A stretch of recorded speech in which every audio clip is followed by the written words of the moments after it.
on the day of the shoot, I think the day before, kulikuwa na the news that Mwalimu Rachel, who was one of your guests, moved to Radio Africa. Yeah, so unachekiaje hiyo move? I mean, I wouldn't say I'm surprised because she mentioned it also on the podcast. She was like, you know, considering she had worked there for a decade, and when she made the switch to energy, John, what's his name? No, Mike. Pardon me. Mike was very clear that, you know, she can always come back. Okay. Yes. So even when I saw that, I was like, okay, it's. I mean, it's surprising, but it's not really surprising. Yeah. So wanna assume that she's going back to Homeboyz? Honestly, no. Yeah. I think there might be a switch up somewhere in the middle. Yeah. Because I mean, G is holding it down on the breakfast show. If you think about the Dons who are doing it on Breakfast and Drive, CGV. Honestly, my card is on Kiss 100. But let's wait and see. Hakuna kungoja. So janga sisi tunakuaga na zile za in the grapevine. Kakisonga. So I'll be honest, nilitry kupigia nani akalengeo story. Unaenda happy? Akakataa kuniambia. Oh God. Rachel.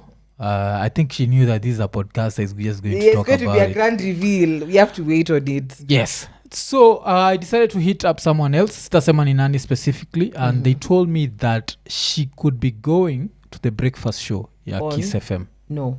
Yes, that because reason Kapow quit. She's the one who quit. She was not fired. Okay. But Kwambox was like, forget it, I'm out of here. And this is less than a year, I think. Actually, yeah, it could be. Because she joined in May. It could be around 9-10 months of her being there. Yeah. Damn. That's rather surprising because I felt like she was doing a really good job on the breakfast show. But then now that leaves me wondering what happens to Cheeto, because if also Exclusive just announced that he's joining. I mean, they've already announced that he's joining Radio Africa, so that means they're definitely going to be co-hosts. So what happens to Cheeto? Okay, hapo sijui. Hapo tu niko na ngoja zile adlibs za hii anasema Cheeto becomes Chichi. I don't know.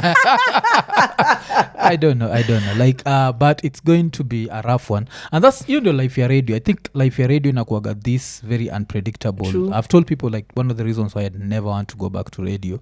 Because the funny thing is, I think ile job Kwambox got first. I was the one who was supposed to get it. What one? Breakfast show ya... She used to be on Breakfast ya Vibes. Yeah. Yes. I was supposed to be on Vibes. Crazy. They called me, took me through the whole tour, different rooms. They knew I was a Rasta man. I understand reggae. Then eventually they called me. Eventually they told me to fuck off. And I felt disrespected. Like, don't call me. Like, if I'm just somewhere chilling. Yeah, don't waste my time like that. Kama you've not made up your mind. True. So, but of course she did a really good job. Now, fakaenda hii side ingine. Kile nashindwa ni in less than a year, you've already left. Like, what's so bad hapo that she felt like fuck it. That like... Because I'm sure she was getting some good money. Of course. That's prime time. She was definitely in her bag. Yeah. But hey, we'll never know.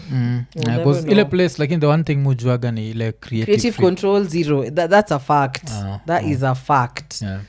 And it becomes hard in the new age. Because the new age you have to integrate so many things. Because right now you can't say you're solely focused on just being a presenter.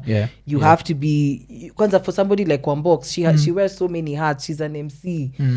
Of course, she's trying to tap into podcasting. I mean, she's on Box Pods. Yeah. There is so much she's doing. So boxing, and also, you know, you have to integrate your social media to also your show has to kind of have the feel that you have outside of those four walls. And she's really good. Like, mi saizi ukiniuliza, and no disrespect to anyone else who works at Kiss, but ukiniuliza, they only show me najua ya Kiss FM because I don't listen to radio like I used to.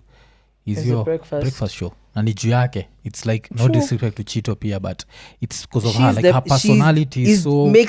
I kind of get where you're coming from. But then again, you know, if something doesn't feel... And that's one thing I stand by. If it gets to a point where it feels like something is not authentic, or it doesn't really, you know, fuse with what you really want to be, or what you stand for, what you represent, maze, achana tu nayo. Achana nayo. Okay. That's like easier said than done. Wengine kaa sisi tunaogopa when poverty starts. Poverty. Yeah. When poverty starts touching my thigh, I'm like, no. Nah, bro. So you don't need it. But we show you a radio,